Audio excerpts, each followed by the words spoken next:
Ayurveda is a really ancient health system coming from India. It's actually the younger sister to yoga, and it's based on the same system as yoga.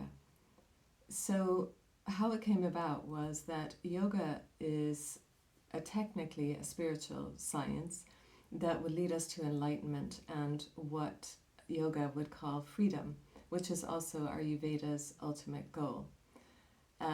But what needed to happen was that for those people that were not aesthetics, those that were not going to live the deepest spiritual life, they needed to find a health system so that they too could achieve freedom, but in a different format.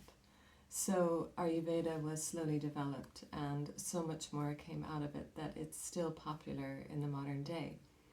But what we really need to know today is that it's based on the 5 elements. So beginning with space, which is the creation or the open space of everything. And then there's air, which creates movement. There's fire, which creates transformation.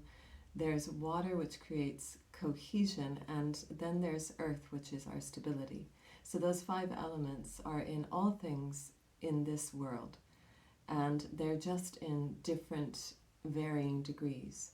And this is where Ayurveda goes with everything. So the 5 elements are actually a different combination of the 3 doshas. So each dosha has 2 of the 5 elements. And if that's not confusing you, that's okay. What I do want to say is Ayurveda can be really helpful in simple daily happenings. Like, at 4 o'clock if you get a bit sleepy, or if you're tired after eating. Those are 2 signs that Vata is a little bit aggravated. So the dosha that runs the nervous system is a little bit aggravated. And what you can do in a real simple way is just breathe, and breathe better if you can.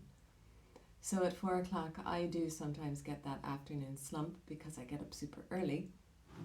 So what I try and do is breathe a little bit better. And I like to use my hands if possible to remind myself to be present into my body. So bring your palms upward facing and take a breath in and lift your hands up to the top of your throat, and then exhale and bring your hands down towards your pelvis. You breathe in and close your eyes and lift your breath up, just imagining that lift inside your body. Exhale, bring the breath down to your pelvis. And this is like your inspiring breath, breathing in. And then exhale, removing any toxins that you are holding in really tight, breathing out. And that's why we get tired, is because we're holding on to everything. And what we need to do is be able to do the dance with everything that comes our way, to be engaged in everything that we meet. And days don't always go the way we planned, but the more we contract, the more that we want everything to stay the same because it feels right and it feels easy, the more the body gets tired of pushing against the tide. And then that's the aging, and it becomes a disease process of some form or other. So I think that's about all for today. I'll get back to you soon.